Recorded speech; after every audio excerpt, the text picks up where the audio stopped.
Hey everyone, welcome to DIY dreams. हम कितने भी मॉडर्न क्यों ना हो जाएं, लेकिन पुरानी यादें और पुरानी चीज़ें एक अलग ही सुकून देती हैं। और वो पुरानी चीज़ें अगर आज भी हमारे घर में as a decorative piece use हो रही हैं तो उसका तो कहना ही क्या। तो आज की अपनी इस वीडियो में हम ऐसे ही एक पुरानी चीज़ को रिक्रिएट कर रहे हैं। तो जो हरियाणा से हैं वो तो देखते ही से समझ गए होंगे कि ये क्या है। और ये है छोटी सी हुक्की। और ये मेरी बुआ सास ने दी है मुझे, और मुझे इसे वापस बनाना है, आई मीन इसे रिक्रिएट करना है। तो चलिए इसे ओपन करके देखते हैं। तो जैसे ही मैं इसे खोल रही थी तो मैं काफ़ी हैरान थी, और इसे खोलने में भी काफ़ी टाइम लगा। और हैरान मैं इस चीज़ से थी कि उस टाइम में ग्लू गन, ग्लू स्टिक और फेविक्विक वगैरह इस तरह की कोई चीज़ें नहीं होती थी। उसके बाद भी इतना सुंदर पीस बना रखा था, वो भी सिर्फ सुई और धागे से। और मैं इसको खोला तो और भी ज़्यादा हैरान रह गई कि इसमें टोटली वेस्ट मटेरियल यूज़ किया हुआ था। तो 2 दिए यूज़ किए हुए थे और 2 बैम्बो स्टिक यूज़ की हुई थी। तो एक बड़ा दिया था, एक छोटा दिया था, बट इनका जो टेक्सचर था वो थोड़ा सा अनइवन था। तो मुझे इवन करने के लिए सैंड पेपर का यूज़ करना पड़ा। तो सैंड पेपर से मैंने जो बैम्बो स्टिक थी उसके भी दोनों तरफ से जो किनारे हैं उनको अच्छे से घिस लिया, स्मूथ कर लिया, इवन कर लिया। और ऐसे ही दियों को, तो आप ये देखिए कि उस टाइम में सारी चीज़ें ना होते हुए भी, मतलब सुविधाएं ना होते हुए भी घर को औरतें कैसे सजाती थी।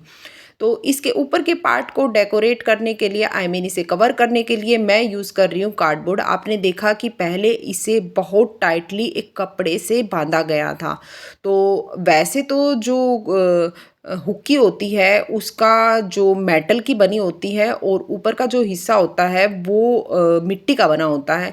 लेकिन मैं इसे टोटली ही मिट्टी का लुक दूंगी ताकि ये जो है बिल्कुल ही पुराना लगे और बहुत ज़्यादा यूनिक भी लगे। और मैं कोशिश कर रही थी कि इसे मैं इस तरह से डेकोरेट करूं कि ये काफ़ी मजबूत भी बन जाए और एक अलग भी दिखे। तो बैम्बो स्टिक को मैंने इसे क्या बोलते हैं, 10 रुपीज़ में आती है। और जिस तरह की हमारी मोल्डेड क्ले होती है उसी तरह की होती है। ये दोनों पार्ट को जो है मिक्स करना होता है। मुझे अभी इसका नाम ध्यान नहीं आ रहा, तो आप मुझे कमेंट करके ज़रूर बताना कि इसे क्या कहते हैं। और शायद एमसील कहते हैं। तो इसे मैंने अच्छे से इस पर पेस्ट कर लिया है, यानी कि जैसे कि पहले इसकी शेप दे रखी थी तो उसी के अकॉर्डिंग मैंने इसे लगाकर सुखा लिया है। अब मैं इसके पूरे पार्ट को और स्ट्रॉन्ग करने के लिए मैं यूज़ कर रही हूँ बॉल पुट्टी, जिसमें मैंने थोड़ा सा फेविकोल यूज़ कर लिया है। और अगर आप इस पर चाहते हैं वाइट कलर ही रखना तो इस पर आप वाइट कलर भी इसके अंदर ऐड कर सकते हैं। तो पहले मैं ब्रश से कर रही थी, लेकिन मुझे जो हाथ से करने में मज़ा आता है वो ब्रश से नहीं आया, क्योंकि पूरा टेक्सचर जो इस पर देना था वो पूरा जो है हाथ से स्मूथ हो जाता है। तो जो अनइवन पार्ट था उसको मैंने सैंड पेपर से थोड़ा सा घिस लिया और इवन कर लिया। तो अब मैं इसे, जैसा कि मैंने आपको बताया कि मैं लुक बिल्कुल ऐसा ही देना चाह रही थी कि जैसे मिट्टी का है। तो अब मैं ये क्या यूज़ कर रही हूँ, आप मुझे कमेंट करके ज़रूर बताना कि आपके इसे क्या कहते हैं। हमारे यहाँ इसे कहते हैं गेरू।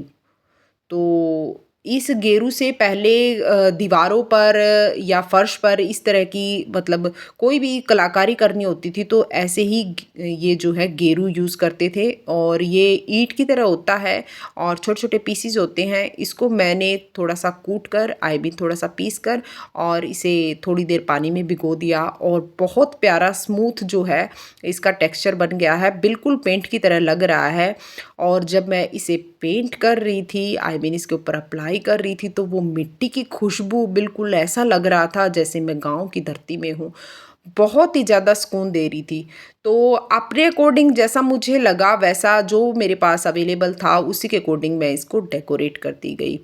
तो ये आपको छोटी सी हुक्की कैसी लगी, स्पेशली हरियाणा वाले मुझे ज़रूर बताना कि ये प्यारी सी हुक्की आपको कैसी लगी। मुझे कमेंट करके ज़रूर बताना। और कहाँ कहाँ से आप मेरी वीडियो को देख रहे हैं वो भी मुझे ज़रूर बताना। अगर आप कुछ भी ऐसा पुराना रिक्रिएट करवाना चाहते हैं तो वो भी मुझे कमेंट करके ज़रूर बताना कि मैं किस तरह से मुझे हिंट देना कि मैं उसको रिक्रिएट करके दिखाऊंगी।